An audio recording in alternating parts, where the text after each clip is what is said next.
In February 2025, the breaking news was the discovery of a royal tomb. An archaeological mission working in Luxor are confident that they have located the grave of King Thutmose II. The tomb itself was discovered in late 2022, and the team announced it publicly in 2023.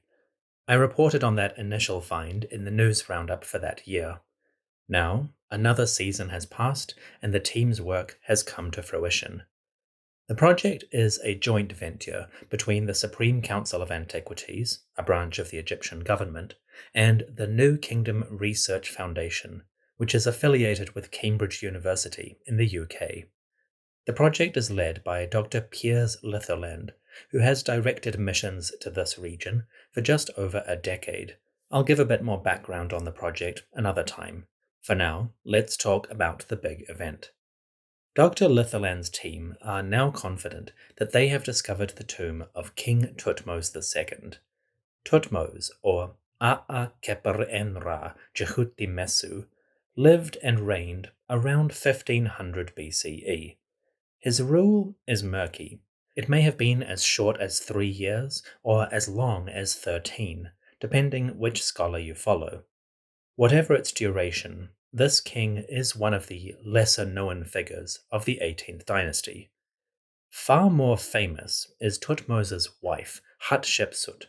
As king and queen, Thutmose and Hatshepsut, who were half-siblings through their father, led the Egyptian government and its colonial empire around 1500 BCE. But when Thutmose died, possibly quite young, Hatshepsut took over the government. Her story is legendary, for good reason, but poor Thutmose II gets a bit overshadowed in the histories of that era. This new discovery might improve his visibility. When Thutmose died, his half-sister/widow Hatshepsut arranged his burial. Normally, that job would fall to his eldest son, but the king's boy, Thutmose III, was just an infant when his father died. So, as we all see, it was Hatshepsut who stepped forward and orchestrated the rites. The queen buried her husband/predecessor in a tomb, and she must have done a good job of it, because the mummy of Thutmose II survived to the modern day. His body was discovered in 1881 in the royal cache at Deir el-Bahri. Ironically, that cache was located quite close to the great temple of Hatshepsut herself. Within that cache, ancient priests had reburied the king, labelled his mummy, given him a new coffin, and laid him to rest. Now, Thutmose II lies in state in the National Museum of Egyptian Civilization in eastern Cairo. The survival of that mummy and its reburial in the cache suggested that Thutmose II had a tomb somewhere in the Luxor region. Unfortunately, that monument had never been found in the Valley of the Kings, nor was it closer to the Nile in the hills near Deir el-Bahri or other valleys. Thutmose II's burial remained a question mark, a gap in the archaeological record. Until now. After 2 years of work, the New Kingdom Research Foundation is confident that they have located the missing tomb in which Thutmose was originally buried. The monument is located southwest from the Valley of the Kings, in a lesser-known cemetery. Here you will find burials of royal women and children. For example, one of the nearby tombs belonged to Queen Hatshepsut, Thutmose's wife. It was constructed when she was just a queen, quote-unquote, and was abandoned after she made herself pharaoh. Another tomb nearby belongs to Princess Neferu-Ra, the daughter of Hatshepsut and Thutmose. So this area has long been associated with this family and period, but nobody expected to find a king's tomb in this vicinity. The discovery came in late 2022, as the team were probing sites near to other previously discovered tombs. An excavator named Ashraf Omar located the entrance to the monument. A staircase descending into the rock emerged from the rubble and debris. At the bottom, a doorway connecting to a corridor and chambers beyond. Architecturally, the monument seemed to follow the dimensions and layout of an 18th dynasty tomb. That made sense, given the nearby tombs of queens and princesses from that very period. So at first, the team assumed they had found another of these royal family monuments. An exciting find, but nothing too dramatic. Unfortunately, the monument was in poor condition. Flooded repeatedly, its ceiling had collapsed, and most of the passages and chambers were full of debris. Again, we'll cover the full story of the tomb in future. But as the team worked through the rubble, they started finding small fragments that matched an 18th dynasty date. So far, so good. But who was the owner? That part was trickier. Among the debris, the team found two names. One was the cartouche of King Thutmose II, the other his wife, Queen Hatshepsut. That gave the excavators a starting date. The tomb probably belonged to the early 18th dynasty, around 1500 BCE. Again, so far so good. In late 2023, project lead Piers Litherland published a short article in the magazine Egyptian Archaeology. That article went through the initial phase of discovery and excavation, and Dr. Litherland tentatively suggested that the owner of the tomb might actually be King Thutmose himself. There were good reasons for suspecting this, which I'll explain in a moment, but in that first phase of excavation, the tomb required a great deal of work. The team would need more information before they could be certain. Now they have it. In 2025, the excavators are confident that the tomb does in fact belong to Thutmose II, that it was made in his reign for his burial, and that, once upon a time, it held his mummy and funerary goods. What changed between 2022 and 2025 to give them more certainty? Well, the team presents two pieces of evidence. Exhibit A is a section of the tomb's decoration. In the main burial chamber, bits of plaster on the northern wall bore hieroglyphs and imagery. These hieroglyphs came from a funerary text, which we know as the Amduat, or that which is in the underworld. The Amduat describes the nighttime journey of the sun god Ra and his emergence in the next dawn. Now, that may not sound like much, but it is quite significant. During the 18th dynasty, the Amduat is a royal text, restricted to the tombs of kings. For a monument of this period to have the Amduat in its burial chamber, that suggests quite strongly that the owner was a king. Okay, fair enough, but that's a little bit abstract, right? This could be an exception to the Amduat only for kings rule. So what other evidence do we have? Well, Exhibit B is a piece of stone, originally the rim of a vase. It bears a line of hieroglyphs along its edge. If you've seen any of the news articles advertising the discovery, this stone rim is the centerpiece photo. The hieroglyphs are formulaic, but significant.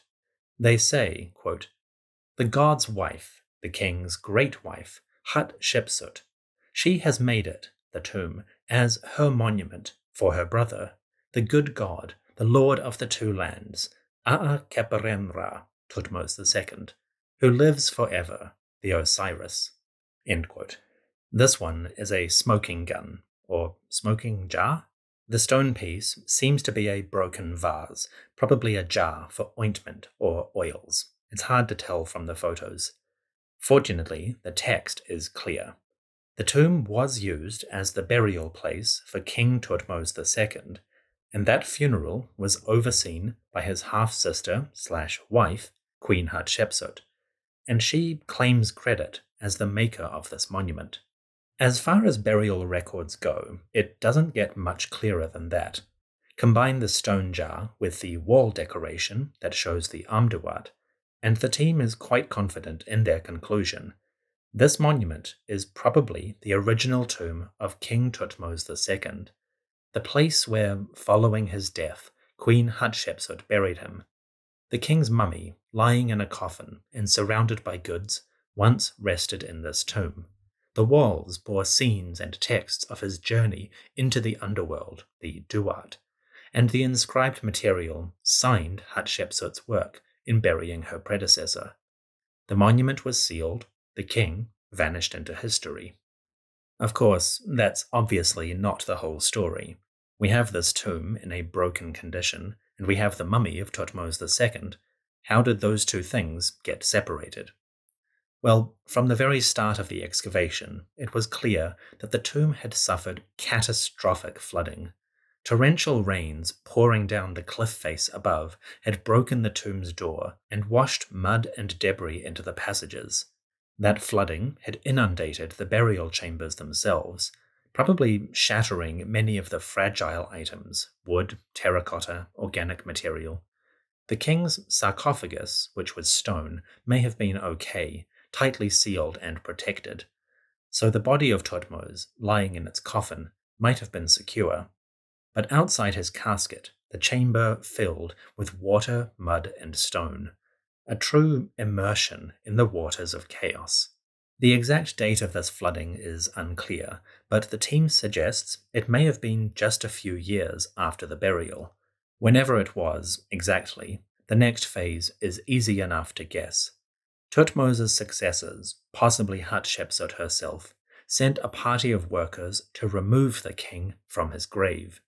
The ancient team sifted through the debris, perhaps after the water had subsided or drained into the limestone bedrock. Accessing the burial chamber, they systematically removed the burial goods of the king.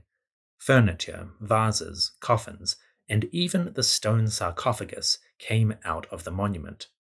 The archaeological team say that on the tomb's entrance and staircases, there are still scrapes and marks from where the sarcophagus was physically dragged out of the tomb.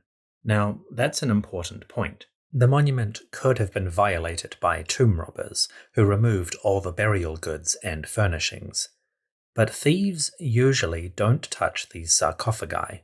The stone caskets are too heavy to remove, and even in a worst-case scenario, they might smash them to pieces, but they rarely take them out. The fact that somebody went to the trouble of removing it suggests, quite strongly, that this clearance was official. So where did the king's burial goods and his mummy eventually go? Well, that is the next frontier, a chapter still to come. You see, Dr. Litherland suspects that this king might have another tomb nearby. The valley in which Thutmose's tomb was located remains a work in progress.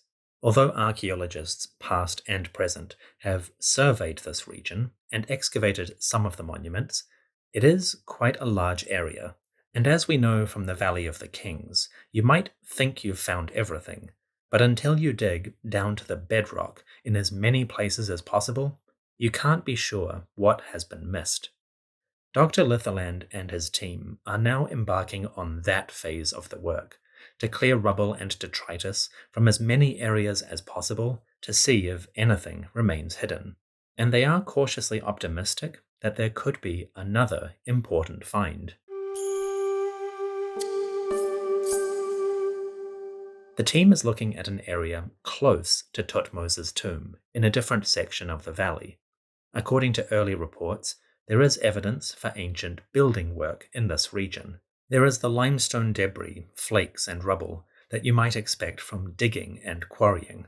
There are artifacts like pottery and broken chisels left by the ancient workers. And on top of that detritus, there is a layer of plaster and ash, as if somebody had intentionally covered up their work. Finally, the ancients seem to have broken part of the cliff away, dropping huge slabs of limestone over the top of the rubble. The slabs are about the size of a dining table, and they seem to have a plaster mortar holding them in place. According to the excavators, it is quite likely that the ancients were trying to bury something and protect it thoroughly. That's a lot of work for a normal quote-unquote burial, which leads Dr. Litherland to suggest, quote, "The best candidate for what is hidden underneath this enormously expensive pile is the second tomb of Thutmose II. End quote. Now, these are just preliminary statements quoted in news articles. The team has weeks or months of work ahead of them before they can identify what, if anything, is left in this area. But they seem confident about their prospects, confident enough to suggest that the tomb they have found is just the first in a much larger discovery. But here we move into the realm of educated speculation, and I thought it best to get somebody familiar with these sorts of questions in to explain the situation as it stands. After the break, we're going to have a conversation with Dr. Chris Naunton, the former director of the Egypt Exploration Society in the UK, and author of such books as Searching for the Lost Tombs of Egypt, published in 2018. Dr. Naunton is well versed in the missing monuments, especially of the New Kingdom, and I thought it would be good to hear his thoughts on the discovery, its archaeological and historical significance, and the possibility of more finds to come. That is after the break. See you in a moment.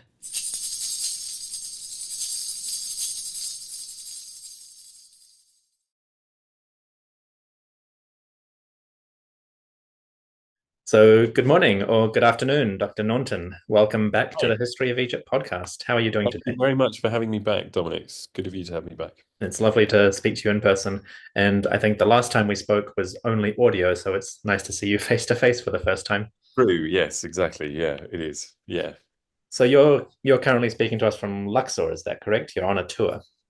Yeah, I am. Yeah, I'm here with a group for just a week.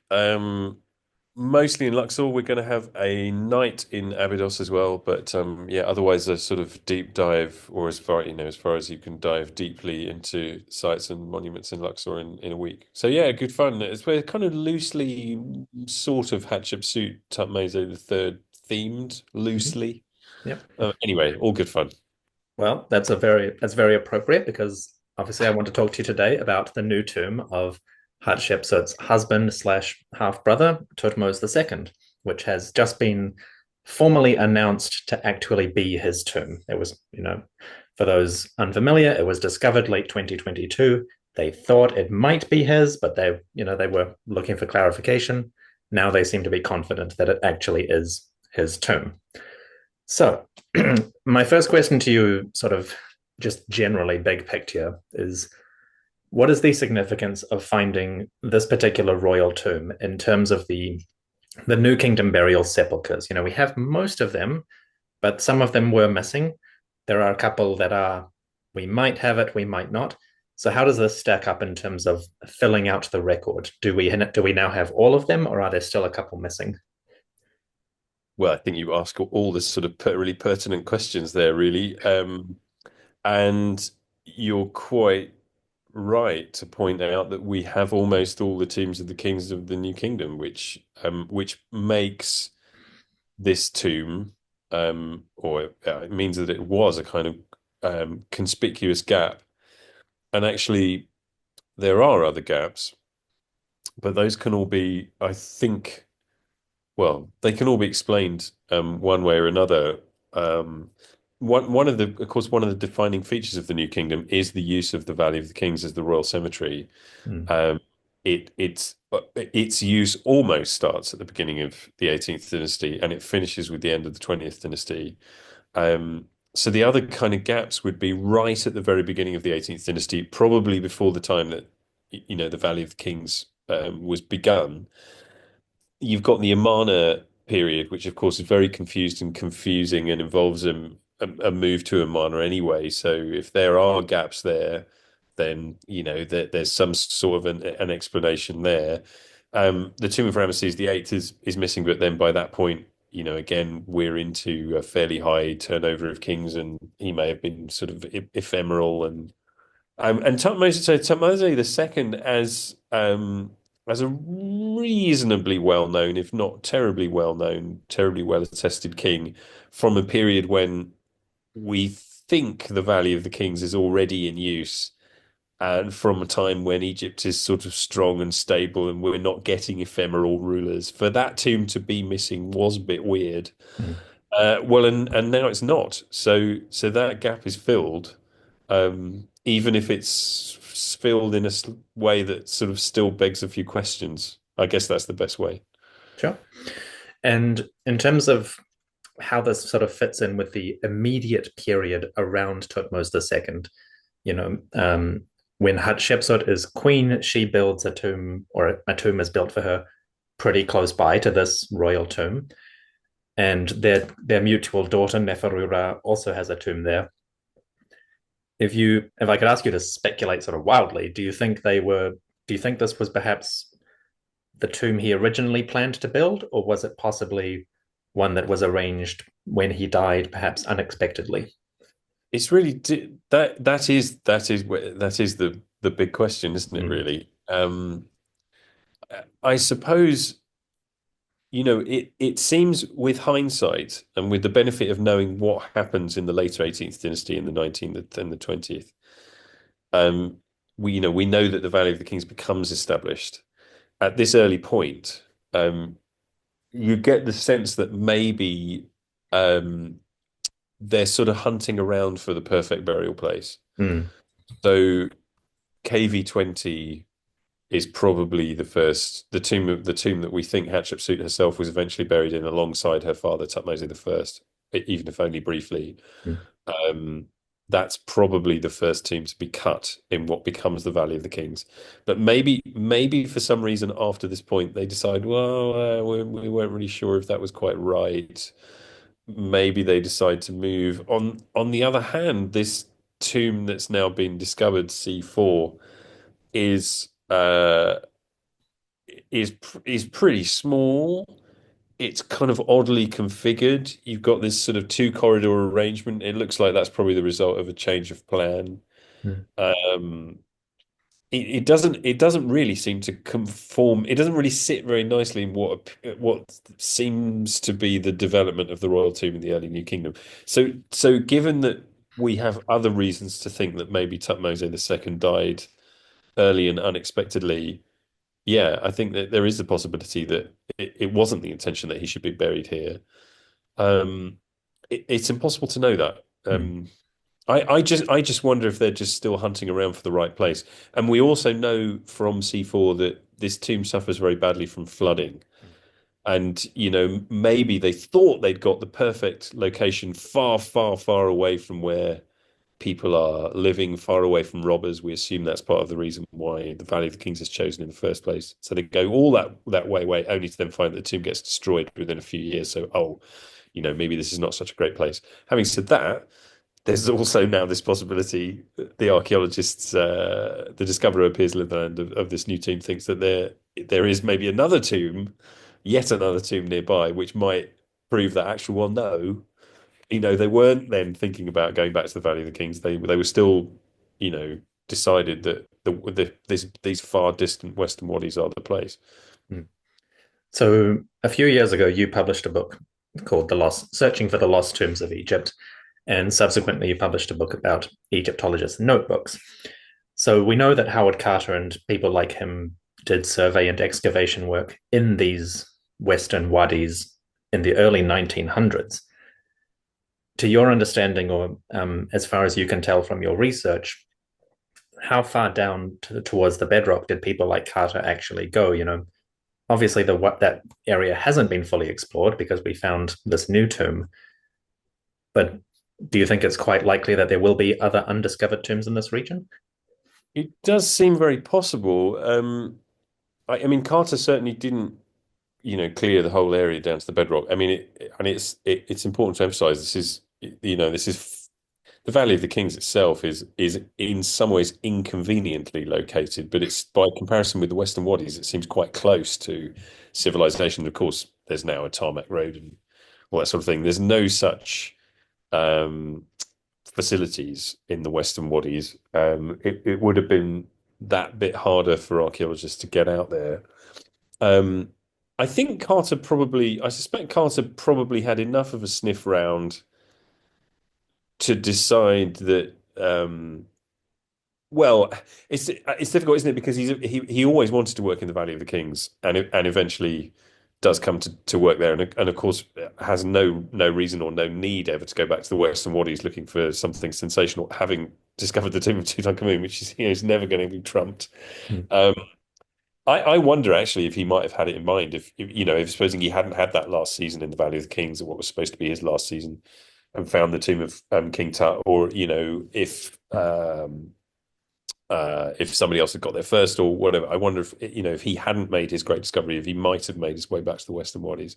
Um, he clearly didn't finish the job, as it were. What's really interesting, actually, about the recent New Kingdom Research Foundation work is that it seemed for a while as though they had moved away from the waddies that Carter and Co were looking at, Wadi A, C, F in particular, towards the Wadi Barrier, which is this great big wide wadi a little bit to the sort of south and west.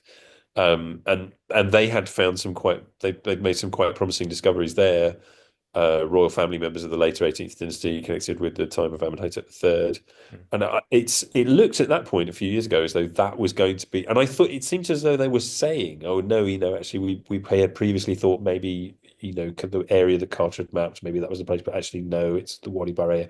And then here we are, we're back in Wadi C, Mm. um, with more discoveries and apparently more to come. So.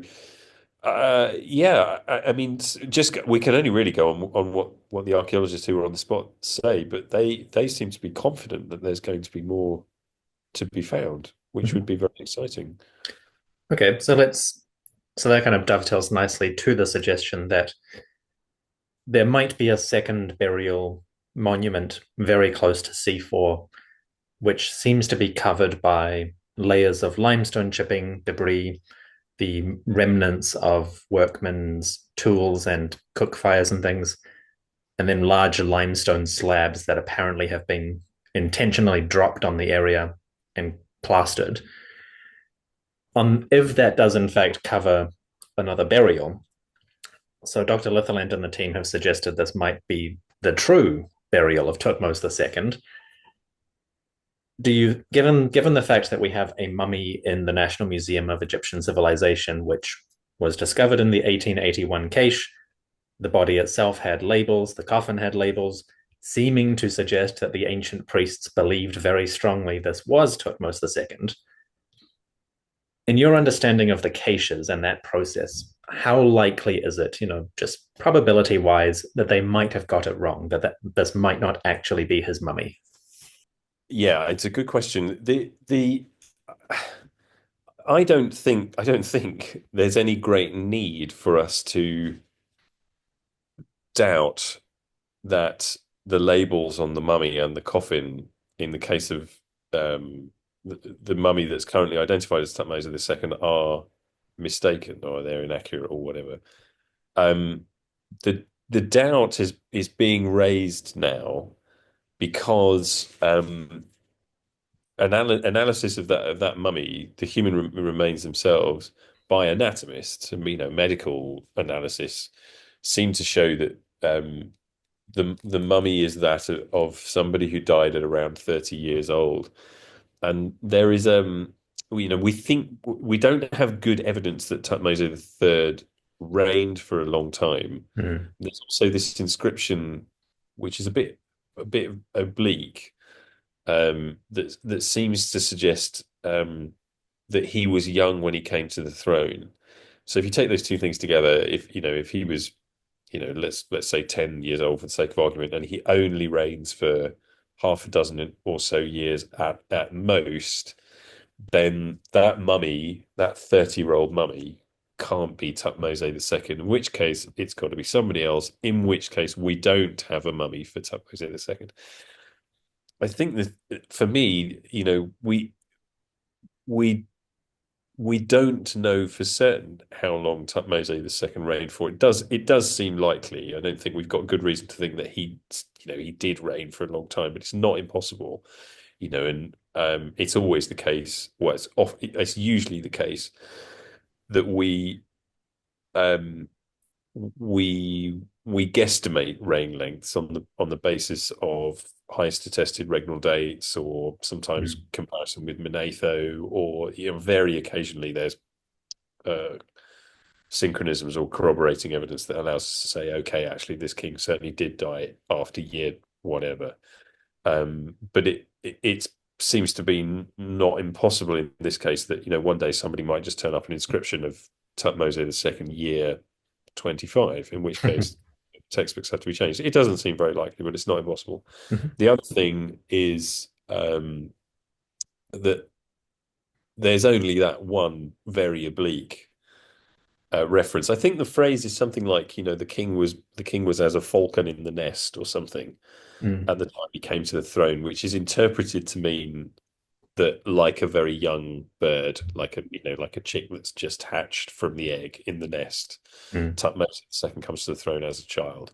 We don't know that that's the correct interpretation. It seems to me that that could simply mean that he was quite young as pharaohs go when they exceed the throne, which could mean he was a baby, or it could mean he was 18.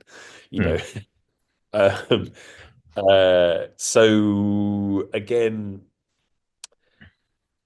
given, I mean, we know that in the royal cache, we know that things did get mixed up and things are mislabeled here and there.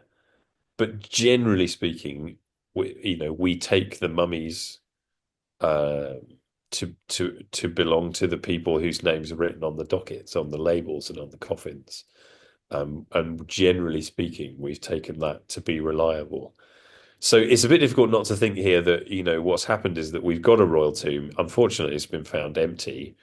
They think there might be something else, and the temptation to think, oh well, maybe there's another tomb of the same king is just proven to be overwhelming. But Mm. actually, it still seems unlikely to me. I'm very happy to be proven wrong. Mhm. If that tomb gets found and it's got the mummy of Tutmosis II in, I'll be as happy as anybody else. Obviously, But this is a position neither of us or many of us have ever been put in. So I imagine the temptation must be very strong to get excited about the possibilities accompanying a discovery like this. yeah, and it just feels a little bit familiar to me as well that I just feel as though I've heard it too many times before that we are just a few days away from finding this, or we're definitely going to find that. Mm. Um and yeah, that feels a bit mean. Like I say, I'm absolutely behind Dr. Litherland and his team. But I mean, it is obviously difficult not to sort of envision something, not to imagine something, and then get a bit carried away with that thing. Of course, we all know very well that in archaeology, you just absolutely can't predict what's going to be um, what's going to be awaiting you beneath the spade or whatever. Mm. It's not a phrase. You know what I mean? And as always, I guess the best we can say is we'll wait and see. Um, Yeah, yeah, exactly. Yeah, but it's exciting, and I argued in my book that or I mean, in some ways, the whole of my Lost Tombs book was all about trying to convey something of the sense of the thrill and excitement and anticipation, and the fact that archaeology is not finished, and that there are going to be more discoveries. So the idea that we might be actually quite close to something very exciting is not one we should just squash. Provided we equip ourselves with all the right information and evidence, I think. if we one last question, sort of the kind of the hypothetical next phase. If we assume, based on the evidence we have, that the mummy in the Nemek is indeed Thutmose II, that would logically suggest that he had been reburied somewhere, perhaps KV20, somewhere like that, a place that was known well enough for his body to subsequently be removed and placed in the cache. If we take that as the sort of if we take that as the sort of logical sequence of events that must have led to his mummy surviving to the modern day, would the potential that doesn't preclude the possibility that there is a second tomb to be found in which he was reburied after C4 was flooded. Could we perhaps expect that if such a tomb does exist, it might still contain funerary objects from his burial? Because Dr. Lethine does note that items from his burial don't seem to have been recovered anywhere, or they're not in museums. Is it possible that the tomb at least contains a cache of, canopic jars, funerary fragmentary items that might have survived? Yeah, possibly. Um, although, when it comes to say the tombs of Ahmose the First or Amenhotep the First, who are very close in the sequence to Thutmose the Second, um, bodies turned up in the cache. Um, in those cases, we don't have more than tiny little bits and bobs, and and I think there's a general sort of assumption that most probably Ahmose the First, or most likely Ahmose, fits into the earlier 17th dynasty sequence of Dra well Naga tombs. Amenhotep the First may also, although there's another couple of tombs that are candidates for having been his in and around sort of Dra Naga or Dal Bahri or even Valley of the Kings. But in those cases, again, that sort of material hasn't survived sarcophagi, canopic jars, not in more than fragments. Mhm. So there are other instances um, of tombs of kings of almost exactly this period where we don't have those things. So on that basis, either it isn't that weird, and we might not find another tomb of Thutmose II, or flip it around the other way, we might well find another tomb of Thutmose II with all that stuff in, and we might also find the tombs at some point of Ahmose the First and Amenhotep the First with all that stuff in too. Maybe they're both in Wadi C somewhere as well. I mean, wouldn't it be funny if that tomb that Piers Litherland is about to find, so we're told, turns out to be one of those earlier 18th dynasty kings? That would really put the cat among the pigeons. Uh, but yeah, I'm not going to open that box right now because yeah, I promised that I would only keep you a few minutes, and I don't want to go over that. So, Chris, that brings me to the end of my questions on this particular term. So, thank you very much for taking the time to speak with us, especially you're in the middle of a tour, you have a cold. We greatly yeah. appreciate your commentary. So, I'm thank you very much. very sorry about the sniffles, but thank you very much, Dominic, for asking me. But it's been Absolutely. yeah. And hopefully the rest of your tour goes very well. And in future, we would love to have you back on the podcast for a more full discussion on any topic you like when you're refreshed and ready. Let's definitely do that, and I'll let you know when the sniffles gone. We can Okay. sort it out. All Thank you very right. much, Chris. Take Okay. care. Cheers. Take care.